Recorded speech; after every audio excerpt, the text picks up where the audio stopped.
السلام علیکم ورحمۃ اللہ وبرکاتہ۔ کیسے ہیں آپ سب؟ میں امید کرتی ہوں کہ آپ ایمان، صحت اور تقوی کی بہترین حالت میں ہوں گے انشاءاللہ۔ اللہ سبحانہ و تعالیٰ آپ کی طرف بڑھنے والے ہر شر کو خیر میں بدلتے ہیں، آمین ثم آمین۔ آج سے ہم سورۃ الحدید کو سٹارٹ کریں گے انشاءاللہ، اس کی تفسیر کو دیکھیں گے اور اس کے تدبر کو دیکھیں گے۔ ہر ورڈ میں اللہ تعالیٰ ہم سے کیا کہنا چاہ رہے ہیں، ہر ورڈ کو ڈیپلی ہم اسٹڈی کریں گے، ٹھیک ہے؟ تو آج میں اور آپ اس کلاس روم میں جمع ہیں۔ ہم لوگ کیوں یہاں پہ جمع ہیں؟ کیونکہ ہم دونوں کو یہاں ہمارے رب نے اکٹھا کیا ہے، ٹھیک ہے؟ قرآن ان سب چیزوں سے بہتر ہے جنہیں لوگ جمع کر رہے ہیں۔ اب قرآن اللہ تعالیٰ کا کلام ہے، اللہ تعالیٰ کی بات ہے۔ یہ انسان اور اللہ تعالیٰ کے درمیان ایک گیٹ وے ہے، ایک ایسا چینل ہے جس سے دونوں ایک دوسرے سے بات کر سکتے ہیں۔ یہ زندگی میں رہے گا تو چینل کھلا رہے گا، آپ کو پیغامات ملتے رہیں گے۔ اگر آپ کوئی برا کام کریں گے تب بھی آپ کو نرمی سے کہہ دیا جائے گا کہ اللہ تعالیٰ کے بندے ایسا نہیں کرتے۔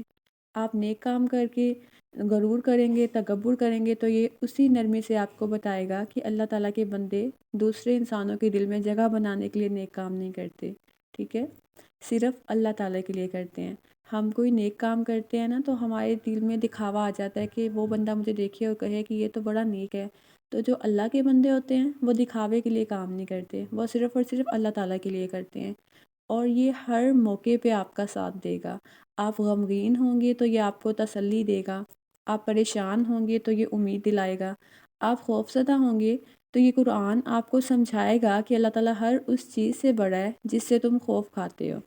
کیونکہ قرآن ایک ایسا چینل ہے جس تک ہمیں صرف اللہ تعالیٰ لے کر آیا ہوتا ہے، اور یہ نیک بختی کی علامت ہے۔ یقیناً اللہ تعالیٰ نے آپ میں کچھ ایسا دیکھا ہے جو آپ کو اس کلاس تک لے کے آئے ہیں۔ آپ کی اور میری تمام برائیوں اور تمام خامیوں کے باوجود شاید امید کی کوئی کرن ہمارے اندر ہے جو اللہ تعالیٰ ہمیں یہاں تک لے کے آئے ہیں۔ ہمیں ہر کچھ عرصہ بعد اللہ تعالیٰ کو اپنے گناہوں سے ہم ناراض کر دیتے ہیں، پھر بھی وہ ہمیں اگر قرآن تک واپس لایا ہے تو اس کا مطلب یہی ہے کہ وہ ہم سے مایوس نہیں ہے۔ ہمارے لیے امید ابھی بھی زندہ ہے کہ ہم پلٹ آئیں گے۔ یہ ایک علامت بھی ہے کہ اگر ہم سورۃ الحدید کورس میں جمع ہوئے ہیں تو یہ اس بات کی علامت ہے کہ ہمیں اس سورت کی ضرورت ہے۔ ہم سبق جس دن پڑھیں گے عین اسی دن ہمیں اس کی ضرورت ہوگی، نہ ایک گھڑی آگے اور نہ ایک گھڑی پیچھے۔ ہو سکتا ہے کہ ہم سے کوئی ایسا کام سرزد ہو رہا ہو جو اللہ تعالیٰ کو ناپسند ہو، اور وہ انسانوں کی طرح ہمیں گناہ گار ٹھہرا کے ہم سے نفرت نہیں کرنے لگتا نا، بلکہ وہ ہم سے محبت کرتا ہے، کیونکہ وہ خود سراپا محبت ہے، اور اس کی ذات کی محبت اور نرمی ہے جو انسان کو بار بار احساس دلاتی ہے کہ تم بھٹک گئے ہو، اب بھی تمہارے پاس وقت ہے کہ اپنے رب کے پاس واپس لوٹ آؤ۔ یہ دو چیزیں ہیں جو ہمیں اس کلاس روم میں اکٹھا کیے ہوئے ہیں۔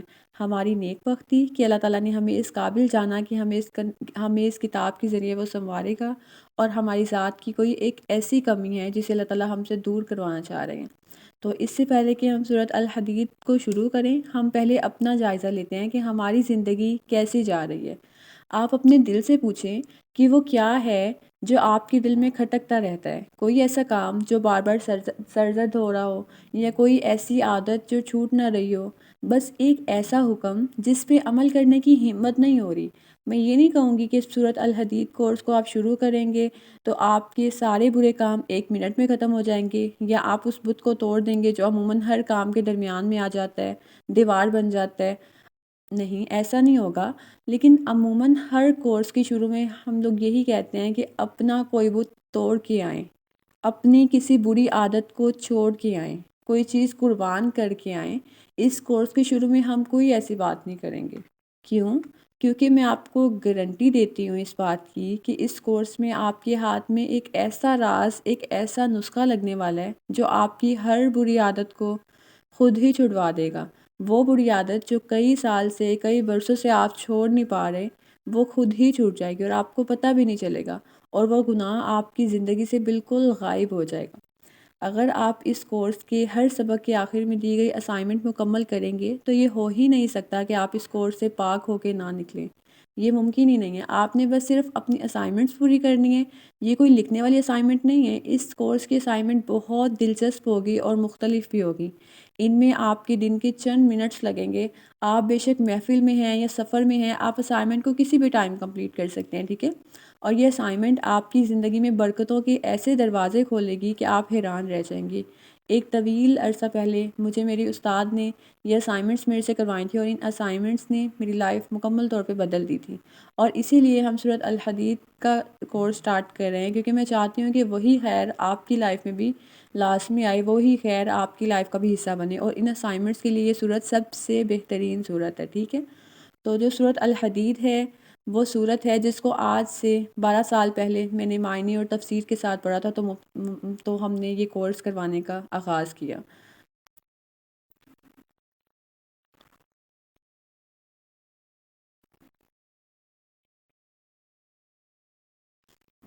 سب سے پہلے ہم دیکھیں گے کہ سورۃ الحدید کب اور کیوں نازل فرمائی گئی۔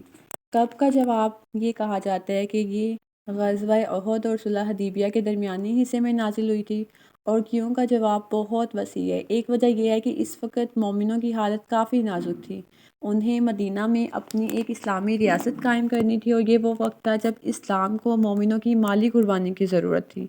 اس صورت میں آپ مالی قربانی اور اللہ تعالیٰ کی راہ میں خرچ کرنے کے بارے میں بہت دفعہ پڑھیں گے۔ اور دوسری وجہ یہ ہے کہ یہ صورت اس لیے نازل ہوئی کیونکہ آج آپ کو اپنی زندگی میں آپ جس بھی فیز میں ہیں، جس بھی وقت میں ہیں، اس صورت کی آپ کو اشد ضرورت ہے۔ یہ اللہ تعالیٰ کی قرآن کی وہ صورت ہے جس کو پڑھنا آپ کی تقدیر میں لکھ دیا گیا ہے۔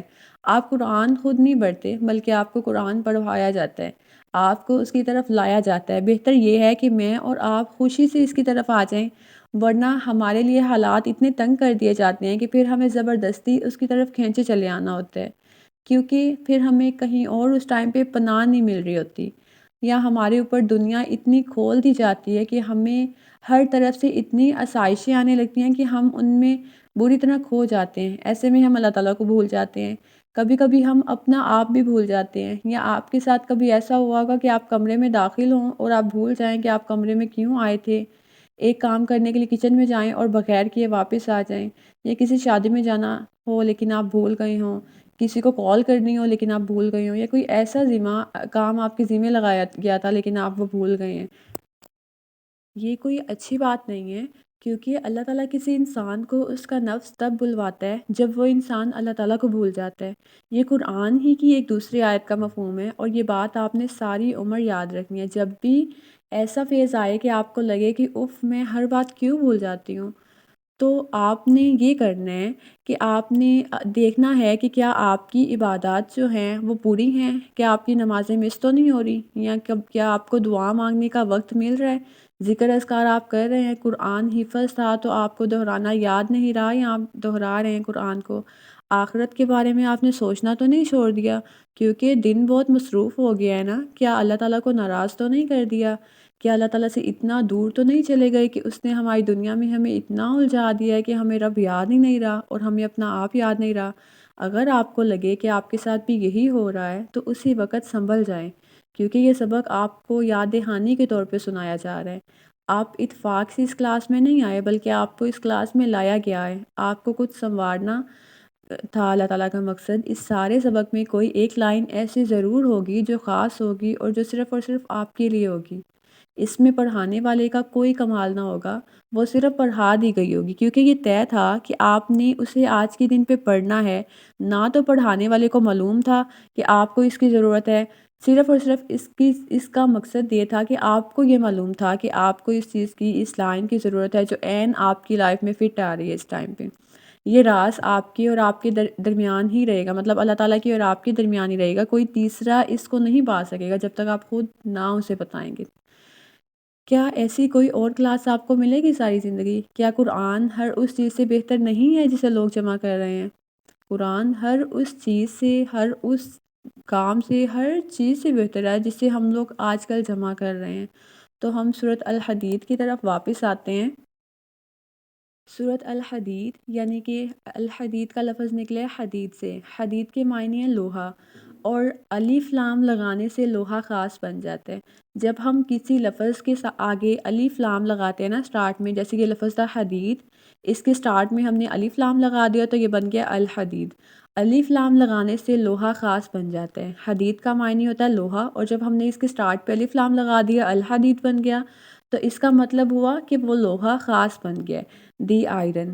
اس صورت کا نام لوہا کیوں رکھا گیا، اس کا راز بھی آہستہ آہستہ کھلتا جائے گا۔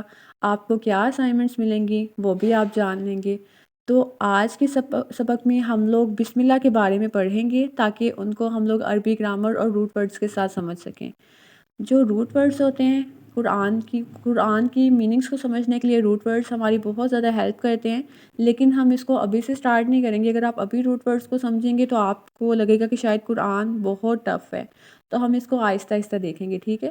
سب سے پہلے ہم یہ دیکھتے ہیں کہ بسم اللہ کیا ہوتا ہے۔ ہم ہر کام سٹارٹ کرنے سے پہلے بسم اللہ پڑھتے ہیں نا۔ بسم اللہ ایسے کلمات ہیں جن کو ہم بطور مسلمان اپنے کسی بھی کام کے آغاز کے لیے پڑھتے ہیں۔ ہمیں حکم ہے کہ ہر کام سے پہلے اس کو پڑھا جائے تاکہ اس کام میں برکت ہو۔ اور برکت کیا ہوتی ہے؟ ہمیں لگتا ہے کہ برکت ہوتی ہے زیادہ ہو جانا، نہیں، برکت زیادہ ہونا نہیں ہوتی، بلکہ برکت ہوتا ہے اس چیز کا فیض نصیب ہونا، جو ہے اس کا کافی ہو جانا۔ رزق میں برکت کا مطلب ہوتا ہے کہ مال کا زیادہ ہونا، اولاد میں برکت کا مطلب ہوتا ہے اولاد کا صالح ہونا، اولاد کا نیک ہونا۔ علم میں برکت کا مطلب ہوتا ہے کہ اس علم کا عمل میں شامل ہو جانا، کیونکہ علم ہمارے پاس آ جاتا ہے کبھی نہ کبھی، لیکن ہم اس کو عمل میں نہیں لا پاتے۔ تو بسم اللہ کا مطلب ہوتا ہے کہ علم کا عمل میں شامل ہو جانا، یہ ہوتی ہے بسم اللہ کی برکت علم میں نا۔ اور عمر میں برکت کا مطلب ہوتا ہے کہ جتنی عمر لکھی جا چکی ہے اس میں انسان زیادہ سے زیادہ نیکی والے کام کرے۔ بسم اللہ ایسا کلمہ ہے جو ہمارے ہر کام میں برکت لاتا ہے۔ اس میں ہم اللہ تعالیٰ کی رحمت کا ذکر کرتے ہیں، اس کا نام لیتے ہیں، اور یہ ذکر اتنی ہی بابرکت ہے کہ جس شے پر یہ پڑھا جائے گا اس پہ اپنا اثر چھوڑ دے گا۔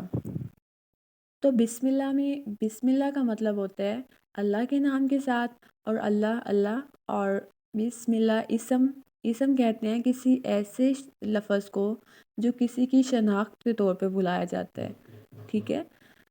یعنی کہ کسی کا نام، بسم اللہ میں بات جو ہوتا ہے اس کا معنی ہوتا ہے کے ساتھ، آگے آتا ہے اسم کا مطلب ہوتا ہے نام، اللہ کے نام کے ساتھ، اللہ ہی اللہ، اللہ کے نام کے ساتھ۔ اب جو بسم اللہ میں اسم کا لفظ ہے اس کو ہم کہتے ہیں، یعنی کہ کسی ایسے لفظ کے ساتھ شناخت کے طور پہ جو بلایا جاتا ہے، جیسے کسی کا نام، ہمارے دین میں جو نام ہوتا ہے نا اس کی بہت زیادہ امپورٹنس ہوتی ہے۔ یعنی کہ نام میں دو چیزیں لازمی ہونی چاہیے، ایک تو یہ کہ اس کا مطلب اچھا ہو، اور دوسرا یہ کہ وہ بولنے میں ہمیں آسانی ہو، یعنی کہ اس کا پکارنا ہمیں آسان لگے۔ مسلمانوں کی اکثریت یہ سمجھتی ہے کہ نام رکھنے سے پہلے صرف مطلب اچھا ہونا ضروری ہے، لیکن ہم نام کی دوسری شرط کو بھول جاتے ہیں، جو یہ ہے کہ نام پکارنے میں بھی اچھا ہونا چاہیے۔ اب کچھ لوگوں کا نام سنتے ہی آپ کے چہرے پہ خوشی آ جاتی ہے، اور کچھ لوگوں کا نام سن کے حلق تک کرواہٹ گھل جاتی ہے۔ نام جو ہوتا ہے نا وہ بہت اہمیت رکھتا ہے، کیونکہ ہر وہ لفظ جو ہم منہ سے نکالتے ہیں اس کا وزن ہوتا ہے، وہ ختم نہیں ہو جاتا، وہ رہتا ہے۔ اگر ایسا نہ ہوتا تو مطلب ٹیلی فون اور ریڈیو کے ذریعے جب ہم الفاظ بولتے ہیں تو وہ الفاظ میلوں دور تک نہ سن سکتا کوئی بھی نا۔ یاد رکھیں کوئی بھی لفظ ضائع نہیں ہو رہا۔ اس طرح اللہ تعالیٰ کی تعریف میں کہے گئے کلمات اوپر اٹھائے جاتے ہیں، پھر وہ عرش کے گرد چکر لگاتے ہیں، یعنی کہ قیمتی الفاظ کو اللہ تعالیٰ کی ہاں عزت ملتی ہے۔ تو سوچیں یہ جو ہم زبان سے تلخ الفاظ نکالتے ہیں یہ بھی تو کہیں نہ کہیں جاتے ہوں گے نا، ان کا بھی تو انجام ہوگا۔ اسی لیے کہا جاتا ہے کہ الفاظ پلٹ کر واپس آئیں گے تو وہ بھاری پڑ جائیں گے، اس لیے بولنے سے پہلے سوچا کریں، کیونکہ الفاظ کا وزن ہوتا ہے۔ الفاظ کو سمجھنے کے لیے ان کی اصل وزن کو سمجھنے کی ضرورت ہے۔ ایک تو وزن وہ ہوتا ہے نا جس کی ہم نے اوپر بات کی ہے، یعنی کہ الفاظ کے نتائج ہوتے ہیں، اور لیکن ایک لفظ کا اپنا وزن ہوتا ہے جس کو ہم گرامر کی روح سے ہمارے لیے سمجھنا ضروری ہے، اور جس کو ہم کہتے ہیں روٹ ورڈز۔ اگر کسی نے عربک پڑھی ہوگی یا کوئی عربک کا اسٹوڈنٹ ہوگا یہاں پہ، یا جس نے پہلے قرآن کی تفسیر پڑھی ہوگی، وہ روٹ ورڈز کو جانتا ہوگا۔ روٹ ورڈز ہوتے ہیں قرآن کی روٹ کو مطلب جاننے کے لیے، اس کے میننگز کو جاننے کے لیے ہم روٹ ورڈز کا استعمال کرتے ہیں۔ وہ یا تو 3 ہوتے ہیں یا 4 ہوتے ہیں، بیسکلی 3 ہی ہوتے ہیں، لیکن کبھی کبھار وہ 4 بھی بن جاتے ہیں۔ جیسے ہم دیکھیں علم ہمارے پاس ایک لفظ ہے، اس کا ہم روٹ ورڈ کریں گے تو یہ 3 بنتے ہیں، عین، لام اور میم۔ جو روٹ ورڈز ہوتے ہیں نا وہ زیادہ تر فعل کے وزن پہ ہوتے ہیں، فعل، فا عین لام، اس کے وزن پہ ہر روٹ ورڈ آئے گا۔ کوئی ایسا ہوگا جو 4 کے وزن پہ آ جائے گا، لیکن زیادہ تر روٹ ورڈز اسی کے وزن پہ آئیں گے۔ جیسے ہم کوئی بھی لفظ لیتے ہیں نا، جیسے ہم دبر لیتے ہیں، اس کا روٹ ورڈ بنے گا دال، با اور را۔ ایسے روٹ ورڈز جو ہوتے ہیں وہ 3 کے وزن پہ آتے ہیں۔ تو روٹ ورڈز کو ہم آہستہ آہستہ پڑھیں گے، اس کلاس میں ہم لوگ اس کو نہیں پڑھیں گے، ٹھیک ہے؟ تو بسم اللہ کو ہم دیکھ رہے تھے، بسم اللہ اللہ کے نام کے ساتھ۔ بسم اللہ میں ایک لفظ اسم آتا ہے نا، بسم اللہ، تو اسم کو ہم نے دیکھا نام اس کا مطلب ہوتا ہے، اور نام جو ہوتے ہیں وہ ہمیں اچھے رکھنے چاہیے، جو بولنے میں بھی اچھے ہوں اور جو پکارنے میں بھی اچھے ہوں اور جو سننے میں بھی اچھے ہوں، اس کا میننگ بھی اچھا ہو، ٹھیک ہے۔ اس کے بعد لفظ آتا ہے الرحمن اور الرحیم۔ الرحمن کا مطلب ہوتا ہے بہت زیادہ رحم کرنے والا، اور الرحیم کا مطلب بھی نہایت رحم کرنے والا ہوتا ہے۔ ہمیں دیکھنے میں لگے گا کہ شاید ان دونوں کا مطلب تو رحم کرنے والا ہے، تو دونوں کا مطلب رحم کرنے والا ہے، تو اس کو استعمال بھی ایک کے لیے ہی کیا جاتا ہوگا۔ رحمان کا جو وزن ہوتا ہے نا وہ فعلان کے وزن پہ ہوتا ہے، یعنی کہ بار بار رحم کرنے والا، اور جو رحیم ہے وہ فعیل کے وزن پہ ہوتا ہے۔ دونوں کا روٹ ورڈ بھی ایک ہی ہے لیکن دونوں کا مطلب مختلف ہے۔ جو رحمان ہوتا ہے یہ صرف اللہ تعالیٰ کے لیے استعمال ہوتا ہے، یعنی کہ اس کا مطلب ہوتا ہے، اس کا معنی ہوتا ہے ایسا رحم کرنے والا جو ہر ایک کے لیے رحم رکھتا ہو، وہ جو ہر ایک پہ رحم کھانے والا ہو، جو نہایت مہربان ہو، اور اس کی رحمت خاص عام انسان، جن، پرندے سب کے لیے ہو۔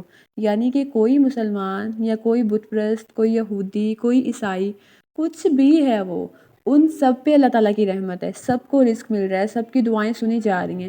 جا کے پوچھیں کسی یہودی یا عیسائی سے، وہ بھی خدا کو پکار کے دعا مانگتے ہیں اور ان کی دعائیں بھی پوری ہوتی ہیں، کیونکہ اللہ ان کا بھی خدا ہے، اس کی رحمت سب کے لیے عام ہے۔ اس نے جب تک انسانوں کو سانس لینے کی مہلت دے رکھی ہے نا، وہ سب کو معاف کیے جاتے ہیں۔ جو اس کی طرف پلٹ کے آتے ہیں اس کو دوسری دنیا میں بھی معافی مل جاتی ہے، اور جو نہ پلٹ کر آئیں اس کا بھی وہ رزق نہیں روکتا۔ ہم زندگی میں جتنے بھی گناہ کر لینا، ہم زندگی میں جتنے چاہے مرضی گناہ کر لیں، ہمیں واپس اگر کوئی قبول کر لیتا ہے نا تو وہ ہمارا اللہ تعالیٰ ہے۔ ہم انسان کیا سوچتے ہیں، ہمارے دل میں کیا ہے، اگر یہ آپ اپنے گھر والوں پہ بھی کھل جائے نا آپ کی، تو کیسی قیامت آ جائے گی نا۔ لوگ تو لوگوں کا قتل کرنے لگیں گے۔ اگر ہمارے راز کھل جائیں تو ہر انسان ذلیل ہو جائے گا، سب ہمارے دشمن بن جائیں گے۔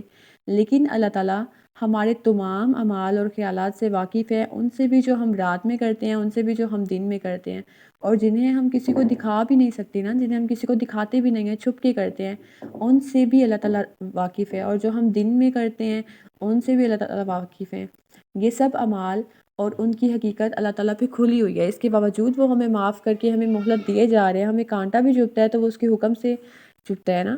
ہماری جلد تھوڑا سا خون بہانے کے بعد اپنے آپ مرمت کرنے لگتی ہے اس کی۔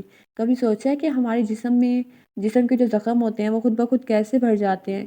کیونکہ اللہ تعالیٰ کا حکم ہوتا ہے، اور وہ زخم نہیں بھرتے، وہ اس لیے نہیں بھرتے کہ اللہ تعالیٰ کا حکم نہیں ہوتا۔ ہم بعض دفعہ اللہ تعالیٰ سے بہت دور آ جاتے ہیں اور ہمیں معلوم ہوتا ہے کہ اللہ تعالیٰ ہم سے ناراض ہے، لیکن پھر بھی ہماری دنیا تباہ نہیں ہوتی، ہمیں رزق مل رہا ہوتا ہے، رشتے ہمارے پاس ہوتے ہیں، کوئی نہ کوئی آسرا ہمارے پاس ہوتا ہے۔ اللہ تعالیٰ خود ناراض ہو بھی جائے تو بھی ہمارے سے نعمتیں نہیں روکتا۔ یہ پانی اور ہوا کا ملنا بھی ایک نعمت ہے۔ تو ہمیں اس سے کیا سمجھ میں آیا؟ ہمیں یہ سمجھ آیا کہ رحمان وہ ہوتا ہے جو ہر ایک کے لیے رحم کرنے والا ہوتا ہے۔ اس بات سے دور کہ وہ انسان اچھا ہے یا نہیں ہے، وہ مسلمان ہے یا کافر ہے، وہ ہر ایک کے لیے اس کی رحمت ہوگی، اور وہ رحمت ہوگی الرحمن۔ اور الرحیم کیا ہوتا ہے؟ الرحیم کا جو لفظ ہے وہ فعیل کے وزن پہ ہوتا ہے، اس کا مطلب یہ ہوتا ہے کہ کسی کام کو بار بار کرنے والا، یعنی کہ بار بار رحم فرمانے والا۔ اور الرحیم جو لفظ ہوتا ہے نا وہ خاص مومنوں کے لیے ہوتا ہے، اور مومن جو ہوتے ہیں کون ہوتے ہیں؟